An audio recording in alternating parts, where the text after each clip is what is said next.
అందరికీ మరణాత. ప్రభువైన యేసుక్రీస్తు పేరట మీ అందరికీ శుభములు.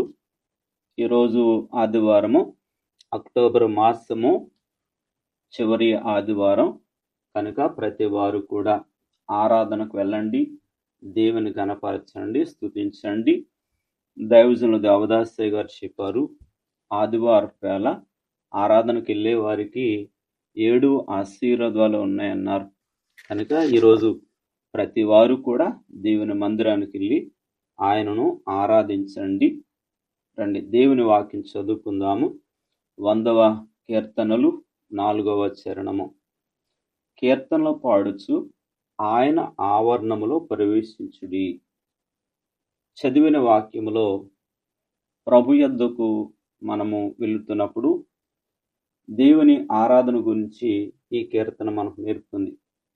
మనము దేవుని సన్నిధికి వచ్చేటప్పుడు కృతజ్ఞతతో, సంతోషముతో దేవుని స్తుతించుచు, ఆయన ఆహ్వానించుచు, మన మనస్సులో దేవుని పట్ల ఉన్న కృతజ్ఞతతో, ఆనందముతో ప్రభుని ఆరాధించాలి. కనుక ఈ దినము మొదటగా మనం చూసినట్లయితే కృతజ్ఞతతో ఆయన గుమ్మాలు ప్రవేశించాలి. దేవుని సన్నిధానంకి వచ్చి మనము వచ్చినప్పుడు ముందుగా మన హృదయపూర్వకంగా దేవుని స్తుతించాలి.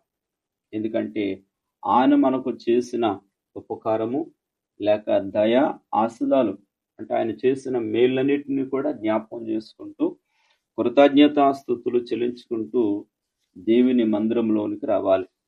ఎందుకంటే మనము వాక్యంలో చూసినట్లుగా 103వ కీర్తనలో కూడా ఒక చక్కని మాట వ్రాయబడుతుంటుంది.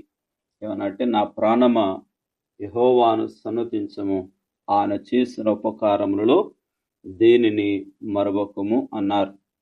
అందుకనే నా ప్రాణమా యెహోవాను సన్నుతించము, ఆయన చేసిన ఉపకారం దేనిని మరవకూడదు అన్నారు. అందుకనే ఆయన చేసిన ఉపకారాలు కూడా ఎప్పుడు కూడా మర్చిపోకూడదు.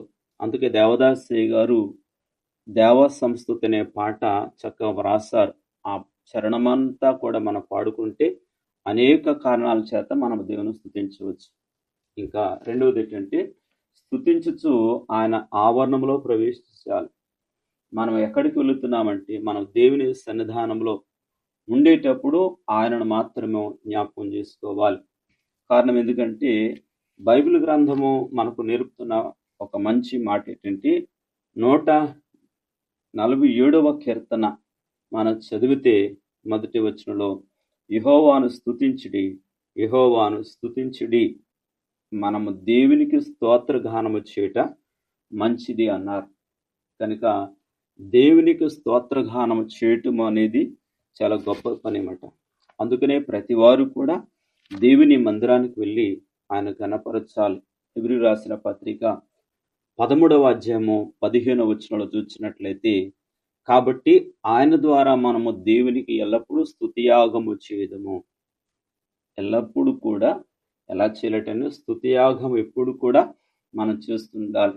అందుకనే ఈ దినమందు ఆయన ఆవరణంలో ప్రవేశించండి, ఆయన స్తుతించండి. మూడవది ఏంటంటే, ఆయన స్తుతించటం వల్ల, ఆయన నామమును మనము స్మరించటం వల్ల మనకెంతో గొప్ప దీవెన. ఎందుకంటే 34వ కీర్తనలో మనం చదివినట్లయితే మరొక మాట మనకు కనబడుతుంది.